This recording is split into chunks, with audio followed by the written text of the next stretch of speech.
Owning a Fox body is something that almost every car guy wants. Whether he's a Chevy guy or he's a diehard Fox body guy, Ford guy. I feel like every Ford guy wants a Fox body. But for me, the Fox body is not my #1 car. Let's dive into the top 5 Mustangs of all time. God is everything. Without God, I'm nothing. Coming in at number 5, the 2007 to 2014 S197. That car was a very good looking car. In particular, I like the GT500s. GT500s.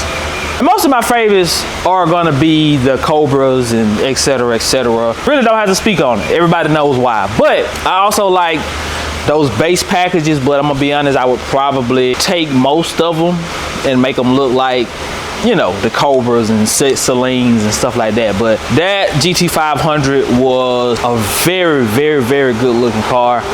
I remember guys riding around in those cars when they first came out, and they were just a kind of a bigger body Mustang, and you was like, okay, that, you know, that looks pretty good. They were just a statement for Mustang, came back to that old Mustang look, or as close as possible. It wasn't dead on to me, but it was a lot better than that previous generation, that the 3 valves. So when they came out with that one, it was like, okay, that one looks a little bit better. So that's my number 5. Coming in at number 4, the 2003-2004 Cobra Terminator. I don't even have to speak on that car too much.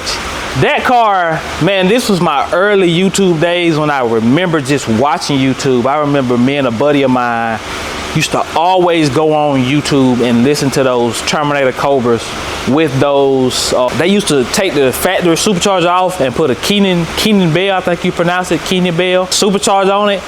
And that was the beginning of hearing that. Hearing a real supercharger whine, that was the beginning of, I would say new age, because the older, they did have the older, you know, superchargers that would whine, but that wasn't a modern car that was whining like that Keenan Bell supercharger. And those 2003 Cobra Terminators, those were some unbeatable cars. Even today, guys can do very minor mods to those Cobra Terminators and would almost be an unbeatable car even today. So, and then, you know, like I said, we were talking about a 20-something-year-old car here. So that car definitely can't be pushed out. My number 3 is kind of weird to me because I'm really not a big fan of these cars in their normal GT state or whatever.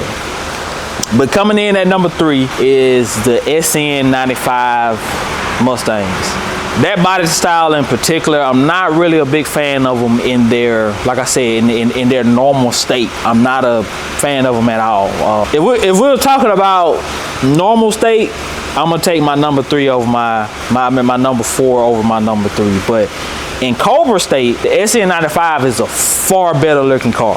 That car looks good. You put that front bumper on with those fog lights at the bottom and that back bumper, man. Oh my God, that is a beautiful car in the Cobra plat, in the Cobra body kit. That is a beautiful car. Beautiful car. I would hands down get one, and even if it was just a regular GT or whatever, I would hands down have a SN95 clone. I would hands down have a Cobra clone. That's the only way I would want one. It's not necessarily on my list to have one of those, but I've been seeing a lot of those Cobras lately. Or I don't know if they're authentic Cobras, but I've been seeing a lot of them lately, and they have really started to grow on me. And especially in that the body style, I mean not the body style, but those wheels, I think they're CCV wheels or something. They're, you know, got a lot of spikes. I don't know if I can find one, I'll drop a picture, but that car is hands down my number 3 in its Cobra form. Coming in at number 2, we have the Fox Body Mustang. The Fox Body Mustang is my number 2 because I like them in LX, I like them in GT, I like them in Saline, I like them in Cobra. Cobra is my favorite, but I like the Salines too. I like the 4-eyed Fox bodies, especially once they go to changing up that front bumper. I like the 4-eyed Fox bodies. I like all of the Fox bodies from, I think, 87 to like 93. I like every body style. and they are just beautiful cars. I mean, very simple mods to make them look good in any form. It doesn't matter, any form. Very simple mods to make a fly body look good. 9 times out of 10 is stance and wheels. Stance and wheels. Now, you can. I'm not a big fan of these what they call pony wheels that come on like the LX and stuff, unless they're chrome. The chrome pony wheels I do like, but the ones like I have on my car, I'm really not a humongous fan of the pony wheels, but I have seen a few guys get their stances right, and those pony wheels look fantastic. The 10 holes, I love them. That's why I say this car is my number 2, and I own one simply because my cousin at Cars with Des, his pops had a coupe, which I really wanted a coupe, but the coupe prices were in my price range. You know, a coupe is on my list for sure.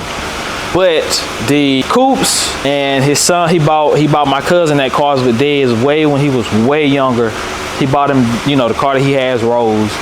And he ended up getting the younger brother another LX. Cars with Des got a GT, his brother got an LX. And they had Fox bodies, and I don't know, just going, if you grew up racing or liking race cars, I don't know how you cannot like Fox bodies unless you was the guy down there without the Fox body and you got beat by Fox bodies all the time. So Fox bodies are hands down my number 2. And you know, I got my Fox body right here. It's gonna stay LX. At first it was gonna be a Cobra swap, but I changed my mind. I said, hey, the LXs can look good. They just take a little bit more love because they don't have the ground effects and all that. So, but anyway, let's go straight to number 1 and stay tuned because I have an honorable mention that I'm gonna mention. Coming in at number 1, coming in hot at number 1. No, it is not the Coyote Mustang. No, I don't have an issue with the Coyote Mustang. I actually plan on getting a F-150 with a Coyote in it. But that's neither here nor there. Coming in at number 1, 67 Fastback. Pretty sure a lot of y'all probably guessed it was gonna be number 1. I'm pretty sure that's probably the number 1, probably for any Ford guy, probably. But I know for sure for most Ford guys, they love Eleanor. Eleanor was a staple Mustang. Like, oh my, gone in 60 seconds, changed the game for the Mustangs. That 67 Fastback is just a good looking car. They do take a little bit of work to really look good to my standards, but when they're right, they're right. There isn't another car that's gonna look, let me not reach that far out to say that, but there's not another Mustang that's gonna look that good in that status. The Eleanor car, and I haven't seen another Mustang that looks that good. Wheels, I mean, everything was perfect on that car. And that's why it's my number 1. Let's do the honorable mention. I'm gonna do 2 honorable mentions, but simply because I'm just a car guy. Like, I like a lot of cars. I'm not the guy that says, oh, it's Chevy or nothing, or it's Dodge, it's Mopar or no car. I'm not that guy. So let's do the honorable mention. For my honorable mention, like I said, I have 2 cars that I want to be an honorable mention. My number 1 honorable mention is just a 65 body style Mustang, just that Mustang in general. Those cars are so light. It's a nice platform. Really light car. I'm not, that may be the lightest Mustang right there. Simply because there were no features or anything in those cars. It's such a light, good chassis car. That just such a nice car, man. My teacher who taught me how to paint, he was working on one for his son, and he still has it.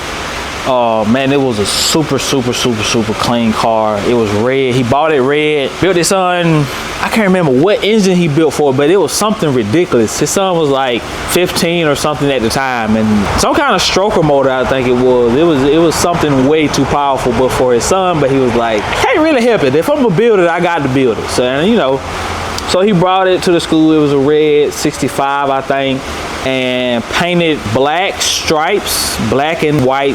But anyway, there were stripes on the fender that he painted on the fender. And oh my God, I fell in love instantly. Fell in love with the car instantaneously. Fell in love with the 65 Mustangs. Because you don't see them very much though, they didn't make like the top of my list, but it's definitely like a good deal on one. I gotta have it.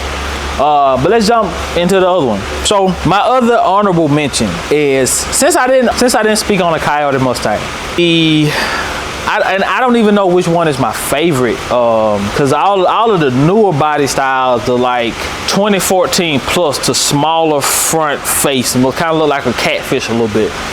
All of those look so similar, but the 2025s, 2026s, the front ends of them, I like what they did with the lights in the front of them.